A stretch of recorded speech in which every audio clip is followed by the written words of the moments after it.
જીવવાનું ઓછું ને હાડમારી જાજી સારી. કેમ કહું તમને કે આ 1 તારીખથી 7 તારીખ તો કઠણાઈવાળા જ દિવસો હોય સારા. નહીં ધંધામાં કાંઈ સારા હોય, નહીં પૈસામાં કાંઈ સારા હોય, અને ઉપર જતા EMI. આ મારી વાત નથી કરતો, દરેકની વાત કરું. શરૂઆત તમે મારાથી સાંભળી, પણ છો તો તમે એ જ નાયલા. તમારે આ જ તકલીફો છે. આ દેશમાં કામ ઓછું છે, બધાય પાસે પૈસા ઓછા પ્રાપ્ત થાય છે, એને હિસાબે આ હાડમારી જાગી. પાછું મફતનું સરકારે બહુ વધુ નાખી દીધું. રોજગાર ઓછા છે, અને રોજગાર હોય તો કોઈને કરવા એમ નથી કે એમાં પર્યાપ્ત મૂડી મળતી નથી. આજ માણસને બિચારાને કોકને આપણે કામે રાખવો તો સાંજે 500 રૂપિયા તો જોઈએ ને, તો 240 રૂપિયાથી રોજની શરૂઆત થાય છે. આમાં કયો માણસ હરખું કામ કરે? અને આમ ઓલા પગારદારોના પગાર જુઓ તો તમારે હકડે ઠઠ જોરદાર પગાર હોય.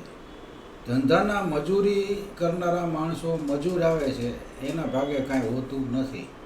એટલે આ અવ્યવસ્થા કયો તોય ભલે, ખરેખર પ્રજા દુઃખી જ થાય છે. હવે રાજકારણમાં તો ભાઈ ગમે એ હગો આવે ને તોય પછી થઈ જાય એ માયલો, એ કોઈ પ્રજાનો રહેતો નથી. એટલે આપણે તો શું કરવાનું, પછેડી હોય એટલી હોડ તાણવાની. પછી આ EMI ને આ બધું લેવા જાઓ હપ્તેથી, એમાં વાંકા વરી જાય છે.